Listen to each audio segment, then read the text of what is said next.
Alright, what's going on, guys? So remember T. Martin and Syndicate and their whole CSGOLotto controversy? Claiming that they found this website from somewhere and they were scamming a bunch of people off, stealing their money and all kinds of shit. And it was exposed that they were the ones that owned the website and that they were also running it this whole time. Well, it looks like we're starting off 2019 with something very similar. Guys, we are about to spend thousands and thousands of dollars on mystery boxes. Bruh, I just got the handbag. Yo, that's a $10,000 handbag. I'm about to sell it. Yo, $10,000. Yo, I'm about to sell it back. So everyone's probably seen videos from PewDiePie, Drama Alert, H3H3, and all kinds of other YouTubers exposing Jake Paul and Ricegum for being scam artists, stealing money from little kids from a mystery box gambling website. The fact that kids are actually gambling on this website is straight up ridiculous in my opinion. And when you look at the site's terms and conditions, it states that people over the age of 13 are allowed to use it. And Ricegum and Jake Paul's fans are pretty young in this case, and many of them are not even 13 yet. And to make things even worse, online gambling is restricted by age in most US states from 18 to 21. And considering that Mystery Brand is considered an online gambling site, you can obviously tell that they're totally breaking the law at this point. So some of you guys might be asking how they're even getting away with this in the first place. Well, that's a pretty good question to say the least. Let's find out. Reading more into their terms and conditions, it also states that not only you have to be over 13 to use the site, but you also have to be over the age of majority. If you're not sure what that is the age where you're legally no longer considered a minor, which in this case is 18 in the US and in most countries. So, if I read that correctly, that essentially means that the website is not for anyone under the age of 18 as well. Despite the fact that it also said that I can basically use the website if I was over the age of 13. Whoever wrote these terms probably wasn't able to make up their mind when it comes to the age differences. The TOS also states that you agree not to use the website in any way that violates any applicable laws or regulations in your jurisdictions. Wait a minute, what? So what if I live in Florida or California, unfortunately? The website says I'm allowed to use it when I'm 13 years old, but the age of majority in the US is 18, and online gambling is restricted for people under the age of 21 in both Florida and California. So am I the one breaking the law for using this website? Yep. Are the parents the one breaking the law for letting their kids use the website? Yes. Or whoever is running the website is the one breaking the law for being a little bit fickle with the age differences? Yes, it's all true. These terms are pretty hypocritical to say the least.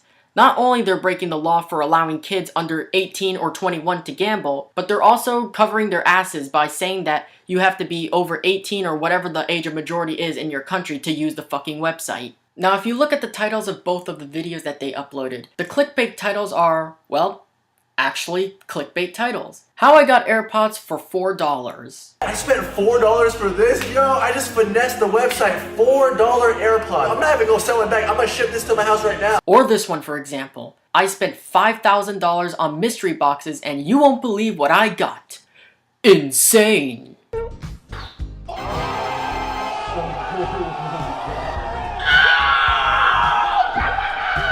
So, Ricegum was actually aware as to what was going on with him and Mystery Brand, and he made a response video that was, in fact, hilariously bullshit. I'm just trying to say this mystery box thing has been on the internet for like 3 to 4 months from other creators, but as soon as I do it, it's a problem. In the video he uploaded, he wasn't even apologizing. He didn't even take the blame at all. He's pointing fingers at other people for doing the same thing and making himself look innocent in probably one of the worst ways possible. This whole situation reminds me so much of this T. Martin scandal. History tends to repeat itself for some reason. Not only they're promoting gambling to kids, not only they're scamming people for money, but one of the perpetrators is already making a shitty apology video that happens to be completely bullshit. And it's not even confirmed that they own the website.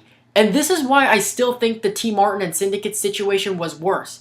Because they owned the fucking website. They had full control over the outcome, and while doing this, they were able to utilize a way to get kids to use the website, and that's how they were able to make money off CSGOLotto. If it is ever revealed that Jake Paul and or Ricegum actually owns this Mystery Brand website, this would make the mystery box scandal so much worse than what it is right now. Because if you own a gambling website, you have full control of the back end of the entire website itself. You can control the outcome of every event, and you can fake the results to make it seem like you can win on this site, so you can promote the shit out of it. And if you watch H3H3's video about the T. Martin scandal, you can see how serious a situation like this can be. And it's illegal to not disclose whether you've been paid by or work for a company to promote a product or service of any kind. Jake and Rice knew this, and they said in the video that they were paid by the company to promote the product. But T. Martin and Syndicate, on the other hand, they weren't working for CSGOLotto. They weren't sponsored by CSGOLotto. They fucking own CSGOLotto. Now, I know a lot of you guys are probably saying right now, oh, well, Jake and Rice can't own the website because many YouTubers have done sponsorships on this site beforehand. And in this case, you are absolutely right. But it still can be possible, in fact. We've seen this happen before with BetterHelp and Philip DeFranco. It is still possible that they can own the website and that they're still getting other YouTubers to sponsor it just so they can make more money off the site. DeFranco was at least honest about it in the long run, but when the T. Martin situation was going on and he apologized for what he did, people found out right away that he owned the website and that he was not being honest about it. I'm not saying that Ricegum or Jake Paul or both of them even own the website. In fact, I don't even think that they have any ownership of this website in the first place. I'm just putting out facts that I've learned through previous events that have happened, like the CSGOLotto scandal. Now, before I end this video off, I just want to say that yes, there's been a lot of anger and a lot of disbelief about this drama.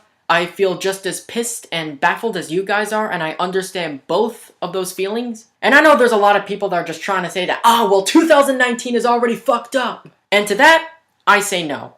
You want to keep in mind that we as humans unfortunately can't control the actions of others. I mean, there's so much in this world that we can't control, and the only things that we can control as humans, however, is essentially how we react to certain things. I mean, let's be honest, it would be incredibly easy for me to just go on for another 5 to 10 minutes of me going aggressively at Ricegum and Jake Paul and how much of complete assholes they are. And I mean, it's very easy, and I understand why a bunch of massive YouTubers and other people have done so. Ricegum and Jake Paul did something that most people would believe to be an illegal yet infuriating way to make money off kids on the internet. And I don't know whether to be more shocked that when they were accepting money from this mystery brand company, both of them didn't have enough people around them behind the scenes to go, well, that's a bad idea. But the fact that they didn't have the intelligence to realize what they were doing to these kids was against the law, especially in their state, is almost as confusing to me as it is to everyone else. I watch the same videos you guys do. I watched H3H3's video on this topic, I've watched Keemstar's Dramaler about this topic, and I've even watched PewDiePie's video as well.